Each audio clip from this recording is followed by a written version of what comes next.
श्रीमन्नारायण लक्ष्मी नारायण श्रीमन्नारायण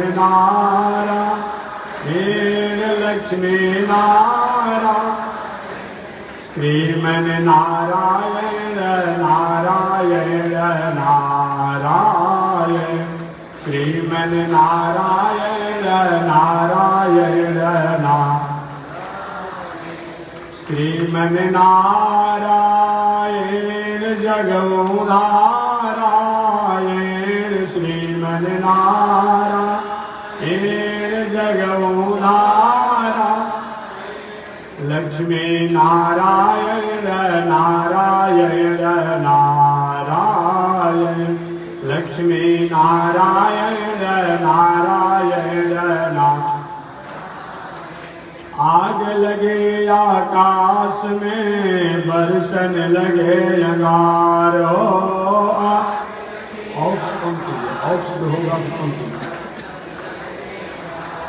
संत नहीं होते जग में तो जग मरता संसार हो संत नहीं होते जग में तो जग श्रीमन्नारायण नारायण नारायण श्रीमन्नारायण नारायण नारायण तनि देखी रघुनाथ जी हमारे लोरिया तनि देखी रघुनाथ जी हमारे तनि ताकी रघुनाथ जी हमारे ओरिया तनि ताकी रघुनाथ जी बगसर में आके रहुआ तड़का के मरनी बगसर में आके रहुआ तड़का के मर गौतम नारी अहिल्या के तरनी गौतम नारी अहिल्या के तन देखी रघुनाथ जी हमारी ओरिया तनि देखी रघुनाथ जी हमारी तनि ताकी रघुनाथ जी हमारी ओरिया तनि ताकी रघुनाथ जी हमारे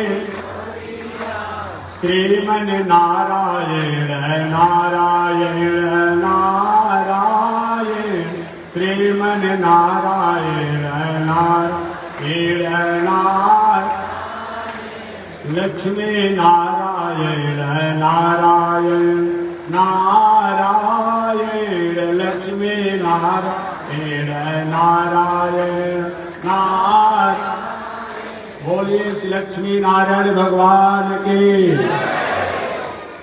लीड से बात खोलिए लीड जहाँ खुद से वहाँ से कुछ आवाज लगाई धुआं लेके करना धुआं लेके आएंगे धुआं तो देख लो घुमा नहीं करना आगे आगे एक बाला सेट कर बैठना सेट करके बैठ जाए कितना हो कितनी कितना होगा तो बैठ जाए अभी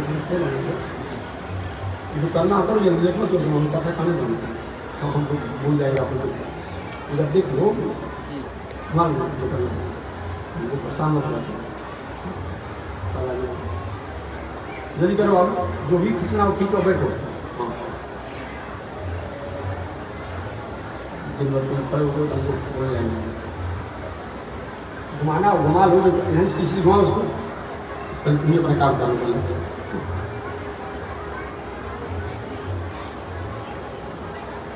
वो करना पड़े खूब खाते तो पैसा बुला लेते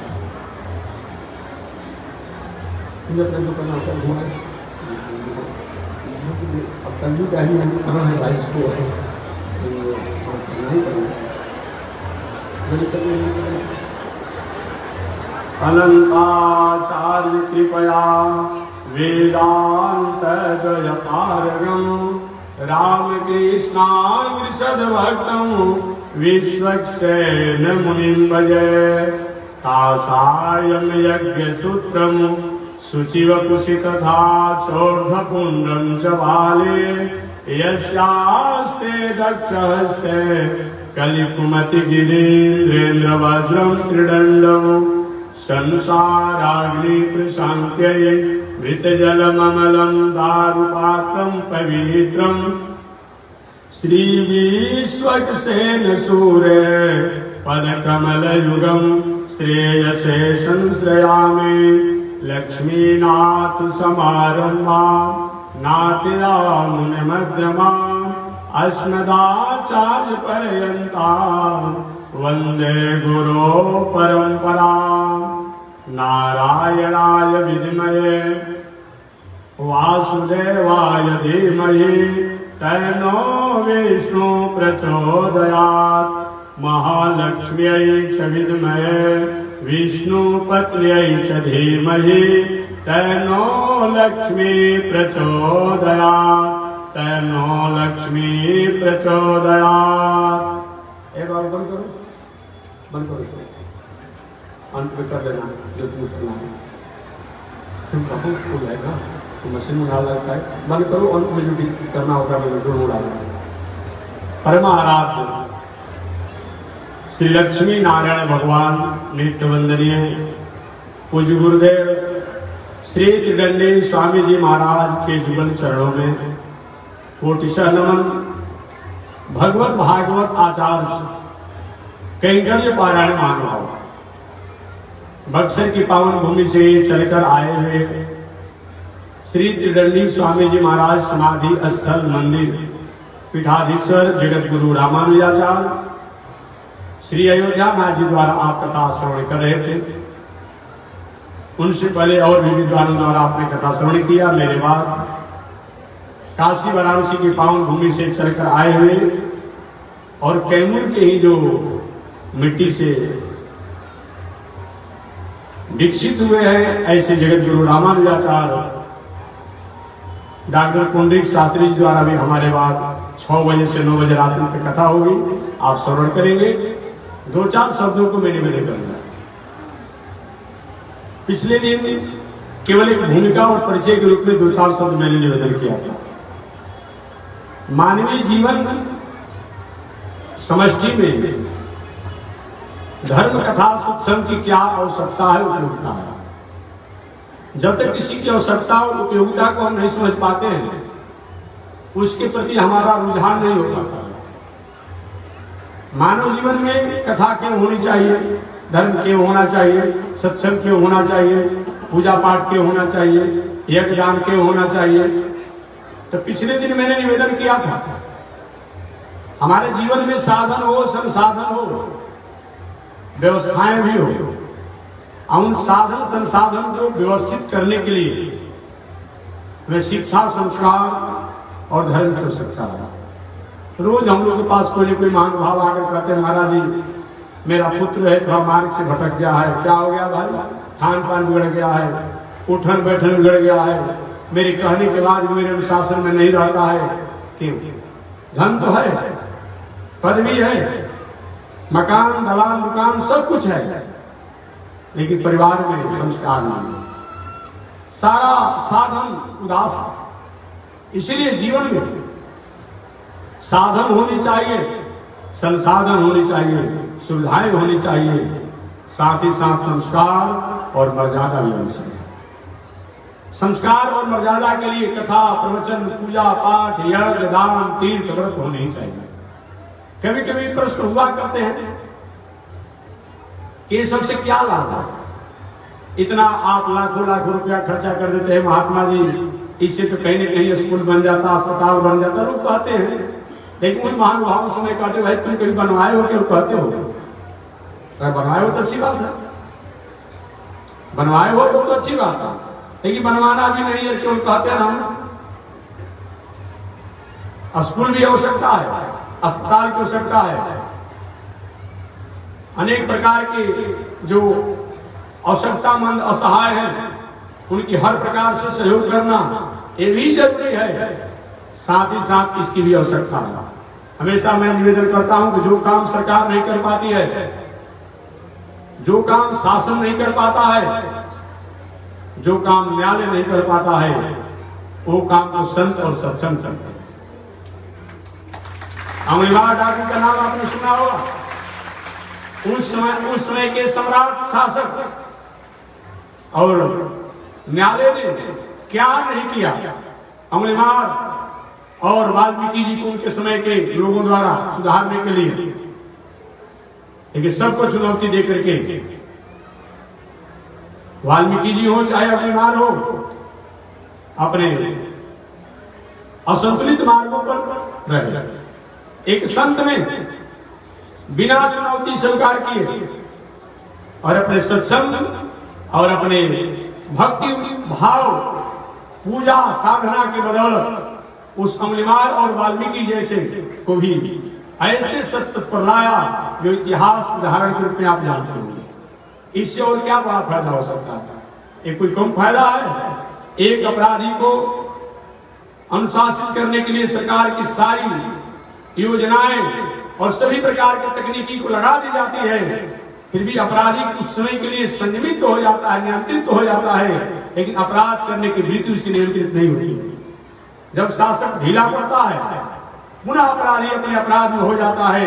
लेकिन संत और सत्संग जो है, अपराध करने की वृत्ति जो है, हमेशा हमेशा के लिए रोक देती है। ये कोई कम फायदा है? एक अपराधी को नियंत्रित करने के लिए करोड़ों लाखों सरकारों द्वारा रुपया खर्चा किया जाता है, तो अपराधी को नियंत्रण किया जाता है। संत अपने वाणी, अपने उपदेश, अपने पूजा पाठ भक्ति द्वारा कहीं किसी को अच्छे मार्गों पर लगा दे रहे हैं। ये कोई कम फायदा नहीं है। व्यवहारिक अगर कोई बात किया जाए कि समाज को क्या इससे फायदा होता है, आज सरकार की नीतियां चल रही है, पूरे विश्व की नीतियां चल रही है कि अपने घर में अपना रोजगार, सरकार रोजगार गारंटी योजना के तहत कहती है चाहे तो करे या न करे मजदूर, लेकिन आपको कुछ न कुछ उसको रोजगार देना पड़ेगा, भूखे कैसे मरेगा। आज सरकार की नीतियां चल रही है, तो सरकार द्वारा हजारों लाखों को रोजगार दिया जाता है अल्प समय के लिए, अनेक प्रकार के पंचायती राज्यों के माध्यम से।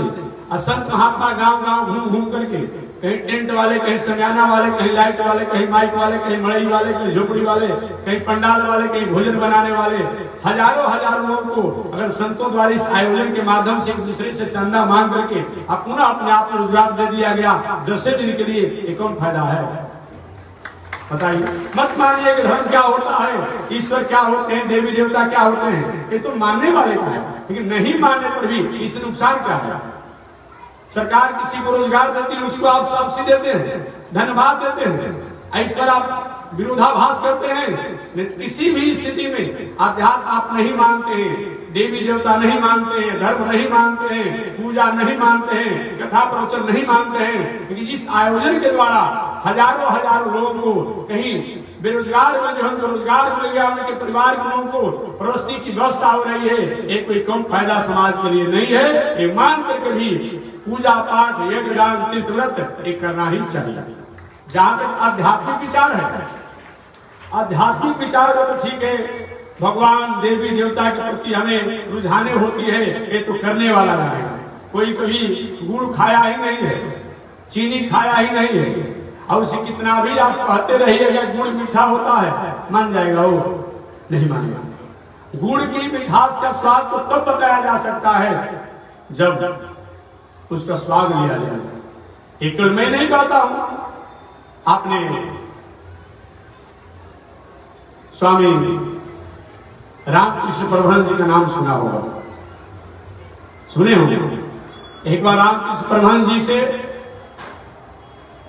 एक महानुभाव ने कहा, गुरु जी ब्रह्मानंद क्या होता है, परमानंद क्या होता है, आत्मबोध क्या होता है, आत्मानंद क्या होता है?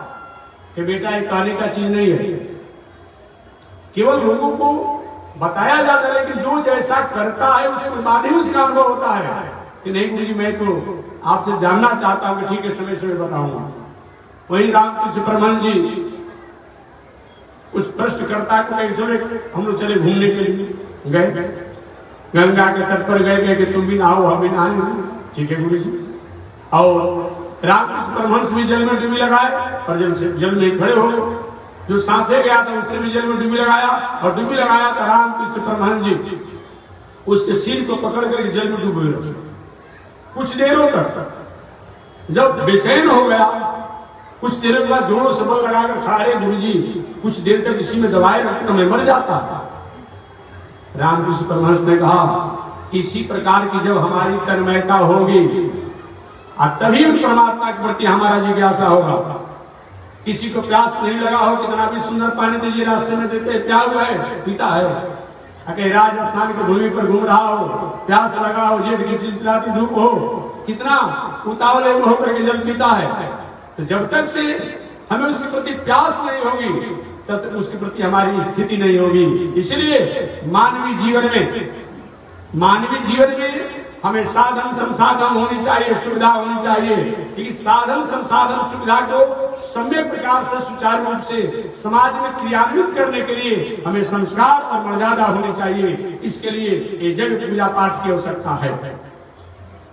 झारखंड में था कुछ दिन पहले, अभी नहीं पहले, एक महोदय जी ने हमसे पूछा, टाटा में था मैं, एक महोदय जी ने हमसे पूछा महाराज जी आप जिस तरह से घूम रहे हैं उस प्रकार से समाज का सूरत नहीं बदल रहा है। तो कुछ देरों के लिए तो हम सोचे सूरत माने सूरत को एक अपने आप जिला है, एक प्रदेश में, उसकी बात करें क्या। कुछ देर बाद हमारे आया कि प्रेजेंट ऑफ माइंड, हमारे मन में बात है कि नहीं उस सूरत की बात नहीं कर रहे हैं। ये कहना चाहते हैं कि जो लोग जब पूजा पाठ इत्यादि आते हैं कि लोग उनका सूरत नहीं बदलता है, अर्थात स्वभाव नहीं बदलता है। तो मैंने कहा कि बताइए अभी जितने लोग का सूरत बदला है, एक पूजा पाठ यज्ञ, मैंने जवाब दिया पहले के जमाने में कई एक किलोमीटर की दूरी के बाद एक थाना होता था। पहले के जमाने में कितने किलोमीटर की दूरी पर हॉस्पिटल हुआ करता था। आज मालूम पड़ता हर ब्लॉक और पंचायत में बाद में प्रशासन थाना हो जाएगा, चौकी हो जाएगा, फिर भी अपराध रुक रही है नहीं। जिला में एक हॉस्पिटल होता था, ब्लॉक स्तर पर हॉस्पिटल होता था, थाना स्तर पर हॉस्पिटल होता था। आज तो पंचायत में एक हॉस्पिटल हो गया है, फिर भी रोक कम हो रहा है। तो कहा जाएगा जब रोक कम हो ही नहीं रहा है तो डॉक्टर हॉस्पिटल की क्या हो सकता है। जब अपराध रुकता ही नहीं है तो थाना की क्या आवश्यकता है, न्यायालय की क्या आवश्यकता है मंडल में। तो मैंने कहा कि जो कुछ भी 2-4% रुका हुआ है अगर नहीं रहेगा तो सब के सब लोग अपराधी बन जाएंगे। इसे जो रुका हुआ है उस पर संयमित करने के लिए जो है वो ठीक है, ठीक वही बात है। जो भी 2-4%, 5%, 10% जो सतपथ पर हैं, एक कहीं न कहीं एक पूजा पाठ धर्म कर्म का ही दिन है। अगर ये नहीं रहेगा तो कोई भी व्यक्ति अपने स्वरूप को समझने में कहीं अपने आप पे अग्रसर नहीं हो पाएगा और सब अपने स्वरूप से विहीन होकर के साधन तो रहेंगे जीवन में, लेकिन जीवन में शांति और आनंद की प्राप्ति नहीं होगी। रावण के पास क्या नहीं था, अर्थात सब कुछ था, साधन संसाधन से इतना वो संपन्न था कि मत पूछिए। एकमात्र रावण के पास संस्कार और मर्यादा का अभाव था। परिणाम क्या हुआ कि सब कुछ होने के बाद भी जीवन में शांति नहीं मिली। इसलिए मानव जीवन में हमें साधन संसाधन, ठीक है, रोटी कपड़ा और मकान ये होना ही चाहिए। शिक्षा के लिए स्कूल होना चाहिए, स्वास्थ्य के लिए हॉस्पिटल होना चाहिए, और भी सब होना चाहिए। लेकिन हमारा जीवन, हमारा दिल, हमारा दिमाग, हमारा मन, हमारा बुद्धि, हमारा चित्त, हमारा आहार, हमारा व्यवहार, हमारा स्वभाव, हमारा संगत, हमारा उठन, हमारा बैठन ये ठीक रहे, इसके लिए समय समय से और जगह जगह पर ये सभी अपने आप में होना चाहिए। इस पर स्थापित होता है, यही हमारे आचार्यों ने निवेदन किया। चलिए, कल मैं महर्षि वेदव्यास जी की बात निवेदन किया था भागवत के माध्यम से। महर्षि वेदव्यास महाराज से पहले इस दुनिया में कोई भी ग्रंथ, कोई भी शास्त्र किताब के रूप में नहीं थे, लेखनी के रूप में नहीं थे, ग्रंथ के रूप में नहीं थे, वाचिक रूप में थे, कहने और सुनने के रूप में थे। महर्षि वेदव्यास महाराज आज से 6000 वर्ष पहले इस संसार में आए। आने के बाद देवताओं की प्रेरणा हुई, ऋषियों का आग्रह हुआ। व्यास महाराज ने जो ज्ञान ओंकार रूप में था, प्रणव रूप में था, उस ज्ञान को व्यास जी ने वेद के रूप में स्थापित किया।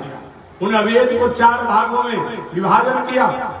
वेद का है विशुद्धिकरण, उपनिषद की रचना किया। वेद और उपनिषद का परिशुद्धिकरण जो है, परिमार्जित रूप जो है, महाभारत इतिहास की रचना किया। महाभारत इतिहास, उपनिषद और वेद का जो है विशेष परिशुद्धि रूप जो है वह पुराणों की रचना किया गया, विष्णु पुराण को माध्यम बना करके। इस प्रकार महर्षि वेदव्यास जी ने 17 पुराणों की रचना की। मन में शांति नहीं मिली। एक दिन व्यास जी महाराज ये तय किए कि अब जीवन जीने का कोई मतलब नहीं है, अभी संसार से हम चले जाते तो अच्छा होता। देखिए हमारा जो सेंटिमेंटल है, हमारी जो मनोदशा है, इसमें किसी प्रकार की उदासी जब आती है तो संसार के हर वैभव साधन संसाधन हमें उदास प्रतीत होते हैं। याद रखिए, सुंदर घर हो, दलान हो, मकान हो, गाड़ी हो, घोड़ा हो, नौकर हो, चाकर हो, सब कुछ हो, कहीं परिवार के लोगों की मति बुद्धि ठीक न हो, या किसी परिवार के लोगों की वैसा व्यवहार उपयुक्त नहीं हो, तो मालूम पड़ता मर जाते या कहीं चले जाते तो अच्छा होता। यही हो क्यों? आत्मतोष अगर नहीं है तो जीवन के साधन संसाधन जो है बेकार है।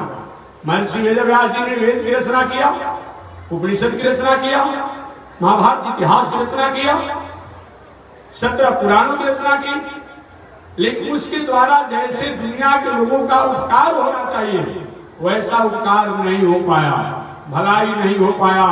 इससे व्यास जी महाराज के मन में उदासी हो गई। व्यास जी सोचे मरे तो कैसे मरे? क्या पर्वत से कूदकर मर जाए, जल में डूब करके मर जाए? एक बात और व्यवहारिक मैं निवेदन करना चाहूंगा, जीवन में विषम से विषम परिस्थिति आ जाए लेकिन कभी भी सुसाइड नहीं होना चाहिए। याद रखिएगा, अगर आप मानते हैं कि सुसाइड हो जाने से हमारे जीवन का समाधान हो जाएगा, ये आपकी भ्रम है, इससे समाधान नहीं होगा। जो भी हमारे पास विषम परिस्थितियां हैं उसका दाता जन्मदाता जनक हम ही हैं, ये मान करके उसको स्वीकार करना चाहिए। और एक बात और मैं कहता हूं, हमारे नहीं चाहने के बाद भी हमारे जीवन में विषम परिस्थितियां आती रहती हैं, दुख आते रहते हैं, समस्याएं आती रहती है, तो नहीं भी चाहेंगे और हमारा कर्म कर्तव्य अगर ठीक होगा तो सुख भी हमसे पीछा नहीं रहेगा, हमारे पास आ जाएगा। कोई चाहता है कि हमारे जीवन में दुख हो? नहीं चाहता। कभी किसी को दुख ने छोड़ा है? नहीं छोड़ा। जब नहीं चाहने के बाद भी दुख नहीं छोड़ता है तो नहीं चाहने के बाद भी हमारा सुख हमारे पास आ जाएगा। ये विचार करके कर्म का कभी भी त्याग नहीं करना चाहिए। यही बताया गया। जैसे आप सुख में अपने को आनंदित होते हैं तो जीवन के विषम परिस्थितियों के आने के बाद भी आप घबराइए मत, क्योंकि जो कुछ भी हमारे जीवन में आ रहा है वो कहीं न कहीं हमारा ही है। पहले हम मान लेते हैं कि अमुक गारा हो गया, अमुक ऐसे हो गया, लेकिन हमारे किए हुए कर्मों का फल ही है। एक उदाहरण देकर महाभारत का, तब आगे मैं बढ़ जाऊंगा। महाभारत में कथा आती है कि एक सती साध्वी स्त्री थी, उसका एकलौता पुत्र था, जुआवस्था को प्राप्त कर लिया था। एकलौता पुत्र मर्यादा से रहने वाली थी, दिनचर्या से रहने वाली थी, पति परायणा थी। अचानक एक दिन उस सती साध्वी के एकलौते पुत्र को काला नाग सर्प ने डस दिया और मृत्यु को प्राप्त हुआ, उसका एकलौता पुत्र। अब समझिए क्या उस घर में स्थिति होगी। कल या परसों एक आए थे, घटना घर में रो रहे थे, किया क्या जा सकता है, यही एक सत्य है। हो सकता है विदेश की यात्रा हमारी कहीं कैंसिल हो सकती है, देश की यात्रा कैंसिल हो सकती है, प्रदेश की यात्रा भी कैंसिल कर सकते हैं, लेकिन ऐसी है जिसको रोका नहीं जा सकता है। और कोई को हम माने या न माने, लेकिन मृत्यु को तो मानना पड़ता है, मानना पड़ता है, मानना पड़ता है। इसको नहीं मानने पर भी नकारा नहीं जा सकता है, चाहे वह 4 लाख दर्शन हो, सोशलिस्ट हो, कम्युनिस्ट हो, लेनिन हो, जो कुछ भी हो, और किसी को माने या न माने, लेकिन इसको तुमको मानना ही पड़ता है, मानना पड़ता है। सती साध्वी का एकलौता पुत्र काले सर्प के डसने से मृत्यु को प्राप्त कर गया रो रही थी, बिलख रही थी, आखिर मैंने कौन सा पाप किया, कौन सा अपराध किया जो मेरे इकलौते पुत्र को काला नाग ने काट दिया। उसी समय एक सपेरा आया, सर्प को पकड़ने वाला आया और कहा, माता जी क्यों रो रही हो? कह कि मेरे इकलौते पुत्र को काला नाग ने डस दिया। मैं जानना चाहती हूँ कि आखिर मैंने कौन सा पाप किया, कौन सा अपराध किया, जिस पाप और अपराध के कारण मेरे इकलौते पुत्र को काला नाग ने डस दिया। सपेरा अपनी कला कुशलता द्वारा उस सर्प को पकड़ लिया। ये विद्या है, ये विद्या है। आज भी बहुत प्रकार के लोग, कोई वर्तमान की बात, कोई भूत की बात, कोई भविष्य की बात, ये विद्या है भाई। जिस विद्या के द्वारा चंद्र को बताया गया, चंद्रायन जो किए हैं और सूर्य पर आपने पहुंचा दिया अपने वैज्ञानिक तकनीकी उपग्रहों को, वैज्ञानिक तकनीकी यंत्रों के आपने सूर्य और चंद्रमा तक पहुंचा दिया उनकी सीमा में। ये क्या है? विद्या ही तो है। और विद्या न होती, ऐसे किसी वस्तु को आप ऊपर फेंकते हैं, कुछ देर के बाद नीचे गिर जाता है, और तकनीकी विद्या ने वहां तक पहुंचा दिया। ठीक विद्या है अपने आप में। ये माइक बजाने वाले का अलग विद्या है, ये विद्या है। लाइट जब राइस अलग विद्या है। ठीक उसी प्रकार से कोई वर्तमान, कोई भूत, कोई भविष्य, ये कोई नई बात है। पहले के जमाने में लोग कहते थे ये कमाने खाने वालों का धंधा है, ये वर्तमान भूत की बात करता है। नहीं, ऐसी बात मत करो। अभी आपके पास मोबाइल है,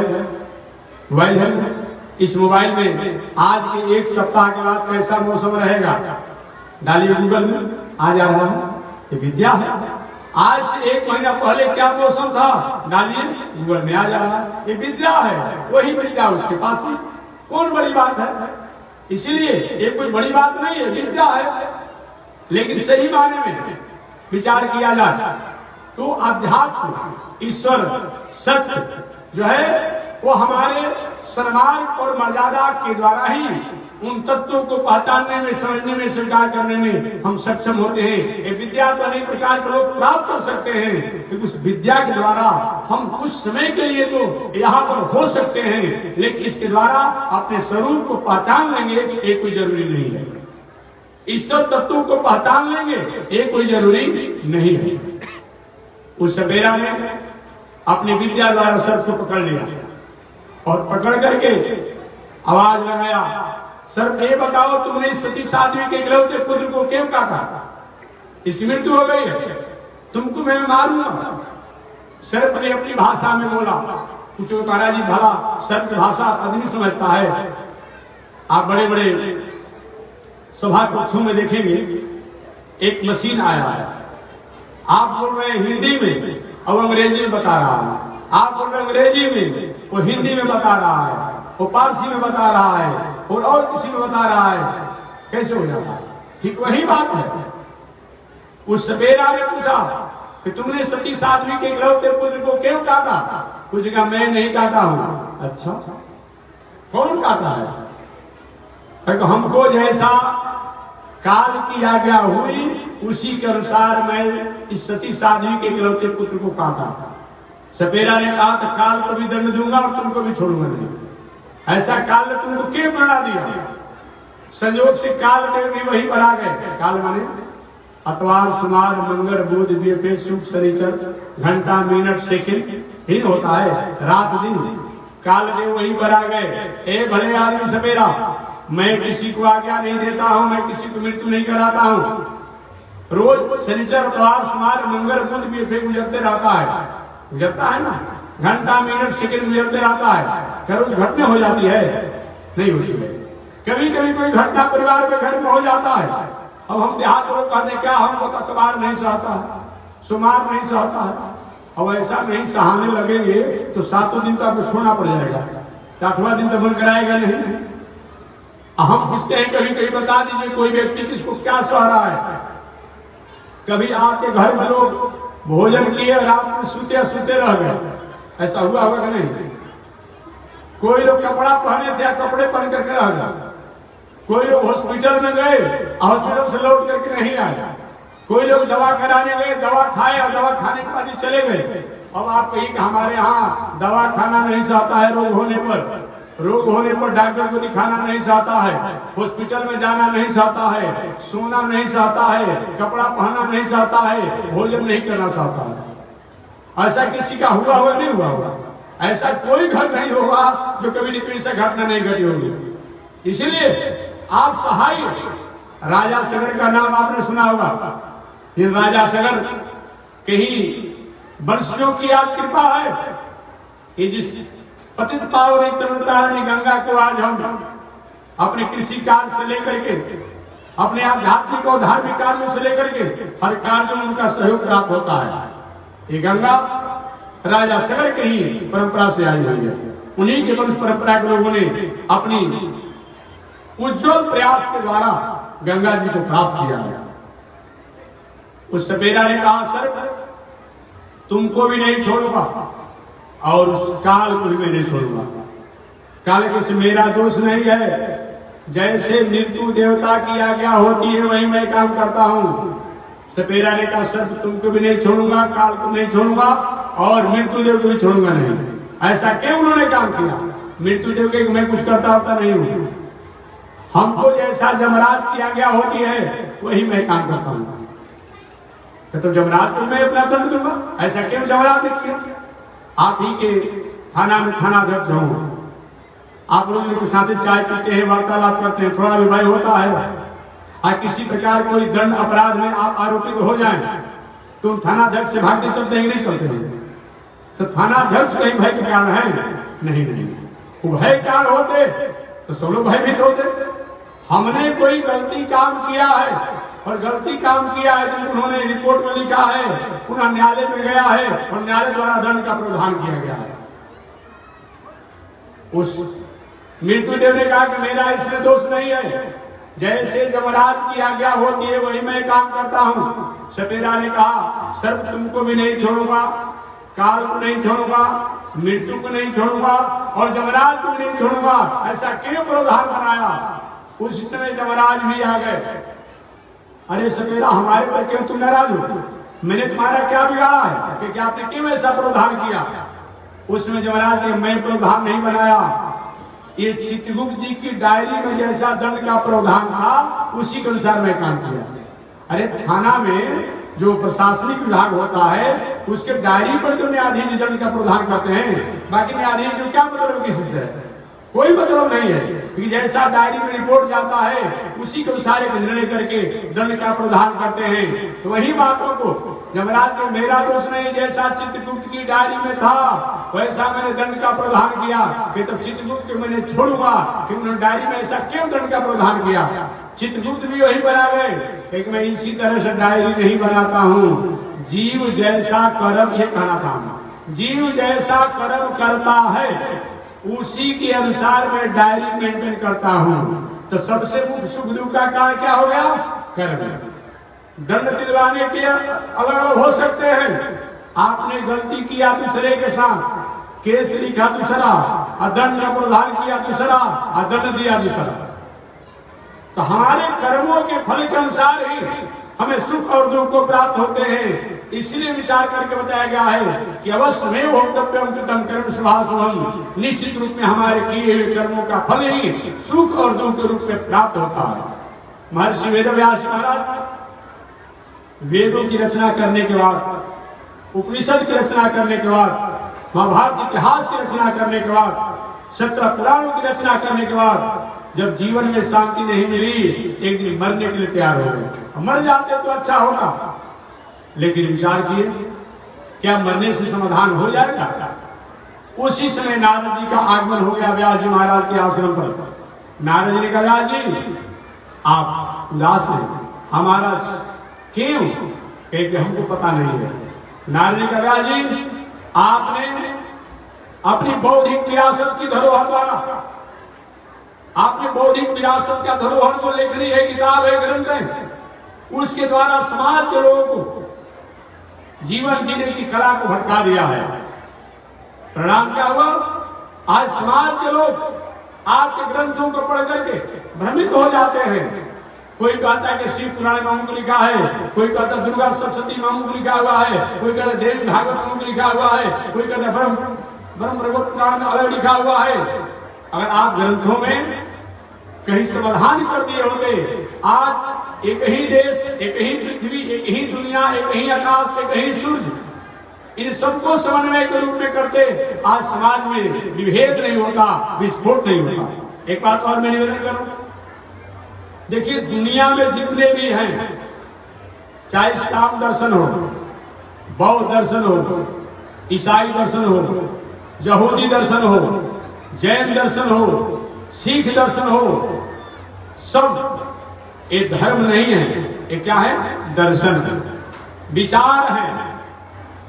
याद रखिएगा कि धर्म सृष्टि के प्रारंभ में होता है, धर्म सृष्टि के प्रारंभ में होता है।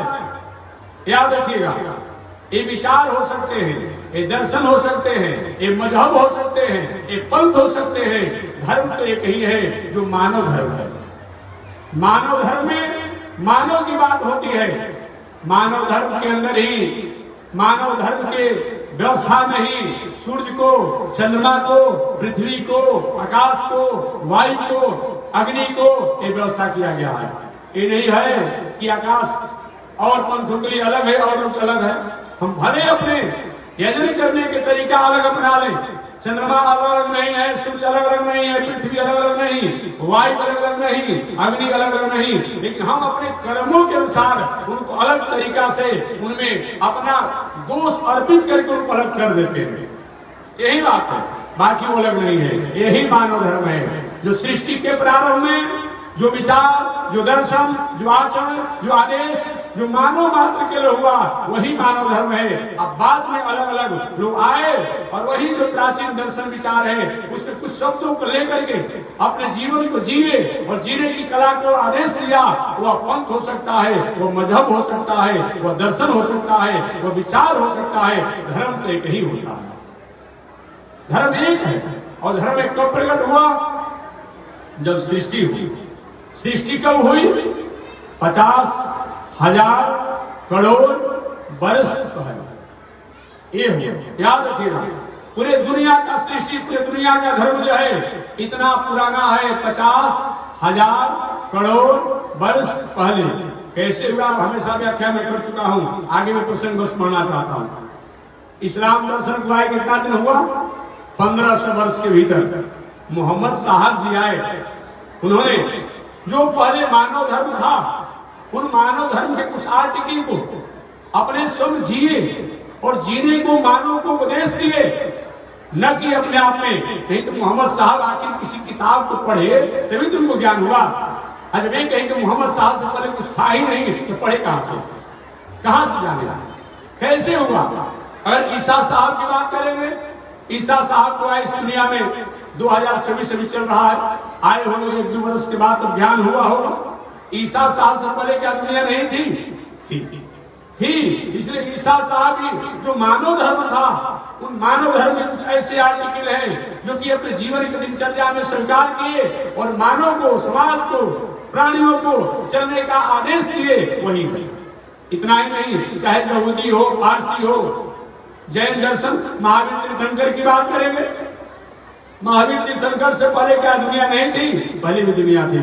उन्होंने जो भी पहले का था पढ़े, सब चीजों को सब कोई व्यक्ति स्वीकार नहीं करेगा। आप गंगा जी में जाते हैं तो गंगा जी में अपनी क्षमता के अनुसार या तो एक ड्राम, एक टैंकर, एक लोटा, एक जर्किन पानी लेते हैं, यानी कि सारा गंगा जी का पानी आप ही ले लेंगे, ऐसा संभव नहीं है। ठीक, जो भी आए ऐसे विचारक दार्शनिक, जहां उनकी पहुंच थी, उनको जीवन की अपनी दिनचर्या में उतारे मानव धर्म को और समाज को उतारने का संदेश दिया। लेकिन धर्म पहले से है, जो आज से 50,000 करोड़ वर्ष पहले था। गौतम बुद्ध आए तो क्या गौतम बुद्ध से पहले ये दुनिया नहीं था? गौतम बुद्ध ने बौद्ध दर्शन को नहीं चलाया, उनके बाद के लोगों ने उनके विचारों को समाज के द्वारा समाज को शांति और समझने का काम किया और वही अपना बौद्ध है। ईसाई दर्शन बता दिया, बौद्ध दर्शन बताया, इस्लाम दर्शन बताया, सिख दर्शन बताया। ये जो भी आए अलग अलग जो प्राचीन परंपरा जो उनको स्वीकार करके उसने कुछ मानव जीवन जीने के आर्टिकल को लेकर के और जीवन में जिया। इसलिए मानव जीवन का प्रथम धर्म कोई है, वह मानव धर्म है, जो आज से 50,000 करोड़ वर्ष पहले हुआ। इसीलिए मैं निवेदन करना चाहता हूं महर्षि वेदव्यास जी ने भी वेद की रचना नहीं किया है। हमारे हम महोदय जी ने हमसे पूछा था कि महात्मा जी इसका मतलब कि 6000 वर्ष से पहले वेद शास्त्र इतिहास पुराण नहीं थे? कि नहीं, ऐसी बात नहीं होगी। आज से 6000 वर्ष पहले महर्षि वेदव्यास जी जो आए, उनसे पहले भी वेद इतिहास पुराण सब थे, लेकिन वाचिक रूप में थे। महर्षि वेदव्यास महाराज आज से 6000 वर्ष पहले जो आए, उन्होंने वेद इतिहास पुराणों को किताब के रूप में लेकर के और समाज को परोस दिया। न कि व्यास महाराज ने वेद इतिहास पुराणों को रचा बनाया, बड़ी किताब के रूप में रचना किया, वही व्यास महाराज। व्यास जी के वेद शास्त्र की रचना करने के बाद भी जब शांति नहीं मिली, नारद जी महाराज का आगमन हुआ। नारद जी का व्यास जी आपने अपने ग्रंथों के द्वारा समाज के लोगों को जीने के तरीका को उलझा दिया।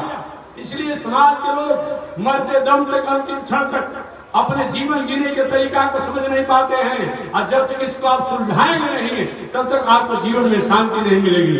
व्यास जी तो पहले रोने लगे, बाबा थोड़ा शरीर पर ध्यान दीजिए, स्मरण शक्ति कमजोर हो गई है, अवस्था ढल गया है, शरीर में झुर्रियां पड़ गई है, दिखाई कम पड़ रहा है, सुनाई कम पड़ रहा है, और मेरे बस की बात नहीं है। नारद व्यास जी, पुरुषार्थी व्यक्ति जो होता है, कर्मशील व्यक्ति जो होता है, जीवन के अंतिम क्षण तक जब तक सांस रहता है कभी कर्म और पुरुषार्थ का त्याग नहीं करता है। ये पुरुषार्थी व्यक्ति का कर्तव्य होना चाहिए। कोई भी पुरुषार्थी व्यक्ति हो, जो ऐसा भी हो, जीवन के अंतिम क्षण भी अपने पुरुषार्थ का त्याग नहीं करे, तो वही व्यक्ति प्रशस्त मार्गों का अधिकारी होता है। आगे नारद जी ने अपने 3 जन्म की कथा सुनाया। व्यास जी इसलिए आज विवेक पूर्ण पुरुषार्थ का फल है। ये नारद जी कहते हैं कि कहा ये गंधर्व का बेटा, यह नारद आज देवर्षि नारद बना हुआ है, ब्रह्मा का पुत्र बना हुआ है। ये विवेक पूर्ण पुरुषार्थ का फल है। नारद जी कहे, मैं प्रथम जन्म में गंधर्व का पुत्र था, लेकिन गंधर्व के पुत्र होने के बाद भी, गंधर्व आप जानते होंगे, जिनकी कला को समता, जो अपनी कला को समता के द्वारा प्रदर्शन करके और समाज के लोगों द्वारा जो उनको संपत्ति प्राप्त होता है, धन प्राप्त होता है, उससे अपने परिवार की प्रवृत्ति का काम करते हैं, वो गंधर्व के नाम से जान जाते हैं। अर्थ कामा, अर्थ की कामना से जो अपनी कला कुशलता का प्रदर्शन करके और अपने परिवार का भरण पोषण करता है, वह गंधर्व कहा जाता है। नारद के प्रथम जन्म में मैं गंधर्व का पुत्र था, लेकिन कभी भी अपने वाणी द्वारा मैंने अश्लील अमर्यादित शब्दों का गायन नहीं किया। वाणी पर सरस्वती देवी का वास होता है, इसलिए कभी भी वाणी पर ऐसे अश्लील गायन न करे जो समाज के लोगों का स्वभाव, संस्कृति और मर्यादा कहीं भटक जाए, भ्रमित हो जाए। ऐसा नहीं होना चाहिए। इससे सरस्वती देवी कुपित होती है और हमारे घर परिवार में लोगों का बुद्धि जो है वो अनेक प्रकार उपद्रवकारी होता है। अतः वाणी पर संतुलन होना चाहिए। नारद जी कहा, मैं अपने वाणी द्वारा कभी अश्लील और अमर्यादित शब्दों का उपयोग नहीं किया। गया जी प्रणाम हुआ कि दूसरे जन्म में मैं एक दासी पुत्र बना। दासी पुत्र का मतलब पिता भी ज्ञात हो, माता भी ज्ञात हो, लेकिन माता पिता के पास जीवन प्रवृत्ति की कोई अपना निजी साधन नहीं हो, किसी की सेवकता करके और अपना पालन पोषण, अपने परिवार का पालन पोषण करते हो, उन्हीं को दास और दासी या दास दासी के संतति कहा जाता है। नारद कहते दूसरे जन्म में जन्म लिया तो मेरे माता पिता जो हैं दूसरे के यहाँ दासता करके अपना जीवन जीते थे। व्यास जी उस जन्म में भी मैंने कभी सतपथ का त्याग नहीं किया और अगले जन्म में नारद तीसरे जन्म में मैं ब्रह्मा का मानस पुत्र बना, आज जो देवर्षि नारद के नामों से जाना जाता है। व्यास जी ने नारद जी के 3 जन्मों की कथा को सुन करके आश्चर्य हो गए। आगे व्यास जी ने नारद जी ने कहा, व्यास जी आप भगवान श्रीमन नारायण ने सृष्टि के प्रारंभ में जो वेद उपनिषद इतिहास पुराणों के 7 तत्वों को भागवत के रूप में स्थापित किया और सबसे पहले अपने आराध्य शक्ति महालक्ष्मी को उपदेश दिया, बाद में चल करके ब्रह्मा जी को उपदेश दिया, कभी शंकर जी को उपदेश दिया, कभी सनक सनातन को उपदेश दिया, कभी और समय से और लोगों को दिया, और कहते वही उपदेश को भगवान नारायण ने हमको भी दिया। एक बार मैंने अपने पिता ब्रह्मा से भी उपदेश को स्वीकार किया भागवत को, वही उपदेश को एक समय मैंने अपने बड़े भैया सनक, सनंदन, सनातन और सनत कुमार से प्राप्त किया। आज वही भागवत का उपदेश मैं आपको दे रहा हूँ। वही नारद जी ने सूत्र रूप में भागवत को सुनाया, सूत्र के रूप में, और वही सूत्र रूप में सुन करके व्यास जी से कहे, व्यास जी आप इस ग्रंथों का विस्तारीकरण करें और समाज का, राष्ट्र का कल्याण होगा। जो समाज के लोग, राष्ट्र के लोग कहीं अपने मार्गों से भटके होंगे, उनका मार्ग भी प्रशस्त होगा। वही नारद जी आज्ञा देकर व्यास जी को चले गए, और व्यास महाराज पुनः आगे नारद जी की आज्ञा से ग्रंथ को लिखने के लिए मन में विचार किया। और मन में जब विचार किए तो हुआ कि कौन सहयोग करेगा। देखिए, कोई भी अच्छा काम अगर आप शुरू करते हैं उसमें थोड़ी सी परेशानियां होती है। एक कोई अच्छे कामों का आप शुरू जब कर देते हैं तो उसका मार्ग धीरे धीरे हो जाता है, धीरे धीरे हो जाता है। व्यास जी पहले तो अपने को असमर्थ महसूस कर रहे थे, लेकिन नारद जी के मंगल कामना के फलस्वरूप व्यास जी के मन में प्रेरणा हुआ कि मैं ग्रंथों की रचना करूंगा। संयोग से उसी समय गणेश जी का आगमन हो गया, और गणेश जी का जब आगमन हुआ तो गणेश जी ने कहा कि मैं आपका सहयोग तो करूंगा, लेकिन एक शर्त है, आप बोलते जाइएगा, मैं ग्रंथ को लिखते जाऊंगा। बीच में अगर आप बोलना बंद कर देंगे व्यास जी, तो चाहे आपका ग्रंथ अधूरा हो या पूरा हो, वहीं पर छोड़ करके मैं चला जाऊंगा। व्यास जी विचार किए कि सहयोगी भी मिले तो सशर्त मिले। व्यास जी का प्रभु एक मेरा भी शर्त है। बोलिए कौन सा है? व्यास जी कहा कि मैं जो कुछ भी बोलूंगा उसको तब तक आप मत लिखिएगा जब तक उसका अर्थ आपको पूरा पूरा ज्ञान न हो जाए। जब अर्थ ज्ञान हो जाएगा और तब लिखने के रूप में आप लिखिएगा। यही समझौता के अनुसार व्यास जी और गणेश जी द्वारा एक ग्रंथ का संपादन भागवत ग्रंथ शुरू हुआ। हर 99 श्लोक के बाद व्यास जी एक कूट श्लोक बोल देते, एक व्यंग्यात्मक श्लोक को बोल देते, और गणेश जी तो बुद्धि के देवता है, और गणेश जी उसका अर्थ करने लगते। इसका ए भी अर्थ होगा, इसका ए भी अर्थ होगा, इसका ए भी अर्थ होगा, करते करते 99 श्लोक 99 अर्थ कर देते। व्यास जी महाराज बोले हो नहीं, रुक जाइए, और अंत में जब 100वां अर्थ नहीं, इसका अंतिम अर्थ यही होगा, उतने देर में व्यास जी 99 श्लोक की रचना कर देते। ऐसे व्यास जी और गणेश जी के समझौता के अनुसार भागवत ग्रंथों की रचना हुई। इसे एक व्यंग्यात्मक शब्दों को आकर के आगे वाणी को विराम दूंगा। व्यास जी ने कहा कि हिरण्याक्ष दैत्य का मुकुट इतना बड़ा था, इतना बड़ा था कि पृथ्वी से लेकर के आकाश तक स्पर्श करता था। अब तो गणेश जी के दिमाग में बात बढ़ती नहीं है। अरे भाई, जब मुकुट इतना बड़ा था तो पहनता कैसे था? अब सूत कर पहनना पड़ेगा, कभी नहीं पहन पाएगा। कि पृथ्वी से लेकर के आकाश तक मुकुट की लंबाई बता दी, क्या थोड़ी। अंत में अब करते करते गणेश जी ने कहा नहीं नहीं, मुकुट तो मुकुट का आकार का ही होता है। मुकुट जो है अहंकार का प्रतीक है, मुकुट जो है दम्भ का प्रतीक है, मुकुट जो है लोभ का प्रतीक है, मुकुट जो है ईर्ष्या का प्रतीक है, मुकुट जो है द्वेष का प्रतीक है। अर्थात हिरण्याक्ष के पास इतना अहंकार था, इतना दम्भ था, इतना ईर्ष्या था, इतना लोभ था। मुकुट जो है लोभ का भी प्रतीक है कि इस लोभ के कारण ही उसे सारे दुनिया को अपना ही करना चाहा, परिणाम हुआ उसका समापन हो गया। देखिए, लोभ होना चाहिए, लेकिन लोभ की एक सीमा होनी चाहिए, याद रखिएगा। लोभ होना चाहिए, ऐसे कहा भी गया है कि लोभ पाप से कारण बताया गया है, लेकिन सभी लोग पाप का कारण नहीं है।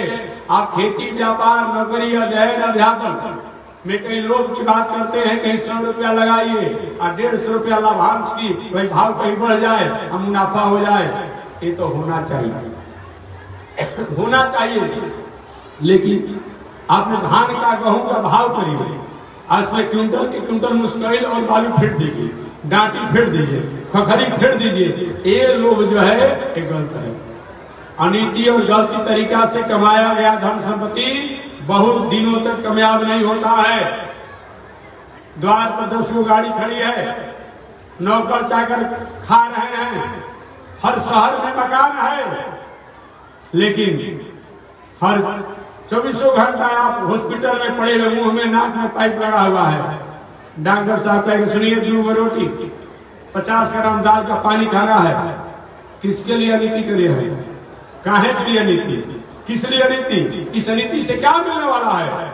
अनीति के वृक्ष पर पाप का फल जो है, सुख का स्वाद बहुत दिनों तक अच्छा नहीं होगा। इसलिए हमें लाभ तो होना चाहिए, लेकिन लाभ एक अनीतिपूर्ण नहीं होना चाहिए। एक बार इसी जिला में बहुत पहले मैं आया था, भोगमा जिला के कोई महोदय थे। उन्हें कहा स्वामी जी मैं आपसे बात करना चाहता हूँ। आज उनकी बात उनको याद रहती है। बोलिए क्या कहना चाहते हैं? कि मैं एक शंकर जी का मंदिर बनाना चाहता हूँ, मंदिर बनाना चाहता हूँ। बनाइए। हमसे क्या आदेश देना चाहते हैं? ठीक आदेश आपसे यही लेना चाहते हैं कि शंकर जी का मंदिर तो बनाना चाहते हैं, लेकिन एक मेरी साथ समस्या है। आप बोल दीजिए। एक समस्या है कि पूरे जिला का मछली का हमारे पास ठेका है। तो मैंने सोचा कि उसमें जो थोड़ा बड़ा फायदा मुनाफा हो गया, उसी पैसा से हम सब एक मंदिर बना दें। हमने कहा कि नरक चले जाएंगे, नरक चले जाएंगे। अब बताइए कि मंदिर बनाना होता है? एक मंदिर बनाना है, ऐसे मंदिर से क्या मतलब? नहीं नहीं। इसलिए हमारे कमाने का तरीका जो है गलत है, और उसके द्वारा कोई भी काम करते हैं वो अच्छी बात नहीं है। इसलिए मानव जीवन में अनीति के वृक्ष पर पाप का फल, सुख का स्वाद बहुत दिनों तक कामयाब नहीं होगा। कुछ दिनों के हो सकता है, आप हरा भरा हो सकते हैं, लेकिन बहुत दिनों तक आपको रिवेट और रिटर्निंग देने वाला नहीं होगा। याद रखिएगा। इसलिए लोभ होना चाहिए, लाभ होना चाहिए, लेकिन अनीति द्वारा लोभ लाभ की कभी कामना नहीं होनी चाहिए। नीतिकारों ने तो कहा है कि स्वदत्तांबा परदत्तांबा ब्रह्मवृत्ति हरे तुय फष्टिवर सहस्त्राणी विष्टायाम जाय पृथ्वी। अपना दिया हुआ हो, दूसरे का दिया हुआ हो, पंचायत की संपत्ति हो, और उसको जो व्यक्ति हड़प लेता है, अपने भोग वासना में लगा देता है, वो व्यक्ति 60,000 वर्षों तक पैखाना का कृमि होता है, और जब तक जीवन में रहता है समन्वय शांति और आनंद की प्राप्ति नहीं करता है। इसलिए जीवन में कभी भी पंचायती और सार्वजनिक संपत्ति को हड़पने की कोशिश मत करें। वो समाज का चीज है, समाज के लिए व्यवस्थित कीजिए। और उसमें कहीं समाज द्वारा कहीं आपको सरकार का नियम बन गया है कि भाई परसेंटेज को है, क्योंकि भाई आपका युग चल रहा है, ये भी कोई जरूरी नहीं है। लेकिन जो एक चला है, लेकिन ये नहीं कि काम नहीं किया है और ऊपर से ऊपर गमन कर गए। ठीक है, यहाँ तो गमन कर जाइएगा, कहीं न कहीं उसका निर्णय आपके पास आएगा। ऐसा विचार करते हुए कभी भी अनीति अन्याय द्वारा जीवन जीने की कोशिश नहीं करना चाहिए। परसेंटेज में होता क्या है भाई? पुरस्कार, उपहार, लेकिन उपहार उपहारे भर जैसा होना चाहिए। आपने बात करके सुने हैं कि पसंगा पसेज, तो पसंगा पसंगे जैसा होना चाहिए। अब ये 1 किलो सामान तोलना हो और 2 किलो पसंगा हो जाए, अच्छा लगेगा? ऐसा नहीं अच्छा होगा। अर्थात ये बात नहीं कि आप कोई काम आया और आपको 1 रुपया 2 रुपया कहीं फायदा की बात होती है, तो 99 रुपया आपने फायदा कर दिया, 1 रुपया काम कर दिया। ये ऐसा नहीं चलेगा। ऐसा तो नीति अन्याय हो जाएगा। पहले के जमाने में भी कोई काम करता था, उसको पुरस्कार दिया जाता था, होता था, लेकिन पुरस्कार पुरस्कार जैसा होना चाहिए। हड़पने की गमन करने की नियत नहीं होनी चाहिए। ऐसा होता है तो सही में आप कुछ दिनों के लिए तो हरा भरा हो सकते हैं, सब कर लीजिए। उस गमन करके घर द्वार दलान मकान गाड़ी घोड़ा सब कर लेंगे। जब उसमें सुतने का बारी आएगा ना, एसी रूम या गाड़ी में, डॉक्टर साहब कहे kidney fail, liver fail, heart fail, जाइए करिए गमन। इसीलिए नियत और बताया गया मर्यादापूर्ण जीवन जीना चाहिए। हमारे व्यास महाराज ने कहा कि ये जो मुकुट जो है लोभ का प्रतीक है, अहंकार का प्रतीक है, दम्भ का प्रतीक है। ऐसा लोभ और दम्भ न हो जो कि समाज राष्ट्र संस्कृति को कहीं असंतुलन कर देने वाला हो, उपद्रव कर देने वाला हो, ऐसा नहीं होना चाहिए। इस प्रकार व्यंग्यात्मक शब्दों से संपन्न करते हुए महर्षि वेदव्यास महाराज ने 18,000 श्लोक से संपन्न श्रीमद् भागवत महापुराण ग्रंथों की रचना की। और ग्रंथों की रचना करने के बाद व्यास जी को शांति तो मिली। नारद जी तो उपदेश देकर चले गए थे उनके आश्रम से, व्यास जी को शांति मिली, लेकिन एक मन में और उदासी है। मेरा बौद्धिक विरासत को संभालने वाला मेरा कोई भी उत्तराधिकारी अभी नहीं है, एक पुत्र भी तो हो जाता जो इस बौद्धिक विरासत को मेरा संभाल लेता। वही व्यास महाराज बौद्धिक विरासत को संभालने के लिए पुत्र की कामना किए और बाद में चल करके वही श्री सुखदेव जी महाराज व्यास जी के पुत्र के रूप में आए। तो शेष चर्चा कल मैं बताऊंगा कि व्यास जी के पुत्र सुखदेव जी व्यास जी की बौद्धिक विरासत को संभालने के लिए इस संसार में कैसे जन्म लिए। शेष चर्चा अगले दिन। आज इसी के साथ वाणी विराम। एक बार भगवान का नाम ले, आगे परमात्मा की जय श्री श्रीमन नारायण लक्ष्मी नारायण श्रीमन नारायण लक्ष्मी श्रीमन नारायण नारायण नारायण श्रीमन नारायण नारायण नारायण। बोलिए श्री लक्ष्मी नारायण भगवान की, भास्कर भगवान रामानुजाचार्य स्वामी महाराज की, विश्वबंधु जगदाचार्य श्री त्रिदंडी स्वामी महाराज की। हरि ओम। शांति है, शांति है, शांति।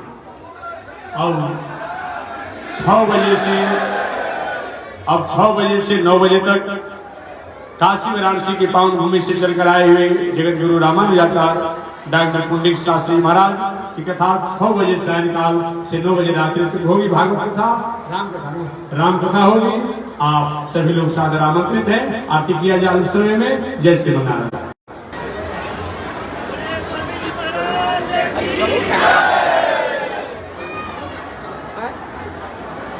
अरे जाओ ना भाई, क्या तुम्हें लेट होता है।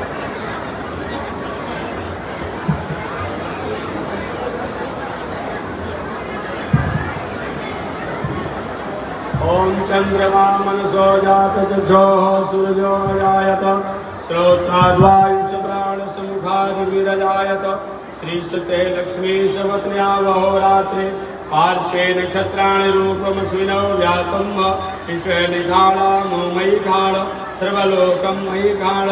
लक्ष्मी नारायण भगवान की, स्वामी महाराज की। हरि ओम। शांति शांति शांति।